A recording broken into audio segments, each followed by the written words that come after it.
lyrics came first because somebody actually invited me to their home at 711 Lucky Street. So it's an actual address.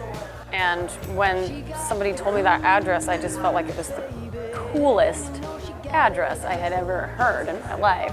It was like, for real? You live at 711 Lucky Street?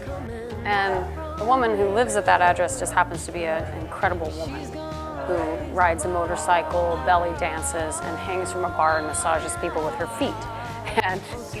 And she's just one of many characters that live in my town. She's in the music video. Yeah, she's on her motorcycle several times. The second verse is kind of for her, you know. Right. She rides a two-wheel street rocket. Right. I live in this crazy little town of Truth or Consequences, and it's a 6,000 person town. You know, artistic community is all obviously very small, and so we all kind of know each other pretty well as a community. Our town is kind of, you know, not anything to necessarily look at, you know, if you were just going to drive through it. Like, it's a kind of a rundown little town, and you'd have to get to know the people behind those rundown places to realize that it's just a rich, vibrant community. So you might judge a book by its cover and you might miss out on a lot.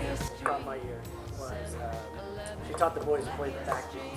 Yeah. The offbeat. Now, is that a completely sexual reference or is that No.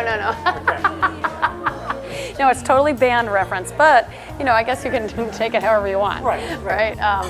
But no, it's just like the image of a girl kind of starting a rock band in her garage, you know what I mean, and teaching the boys how to do it. So it's a little bit of a girl power statement. You know, I slipped it in there, I'm not gonna lie.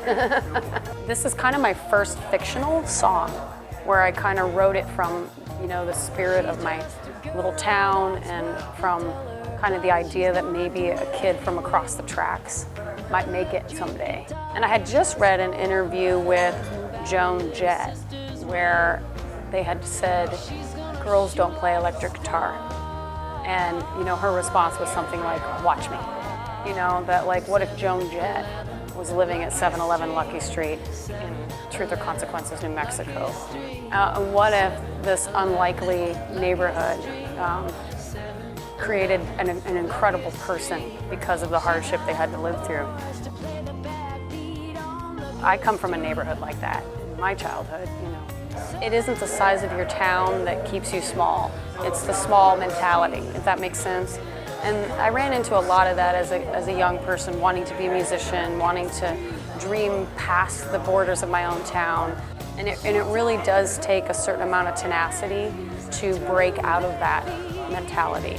What I love about my small town is that it's a small town, but it has a wide open heart, and it has a wide open mind, and it has a very strong artistic presence. And so someone probably could find their groove there, right? It's kind of an empowerment to the kids from across the tracks, if that makes sense.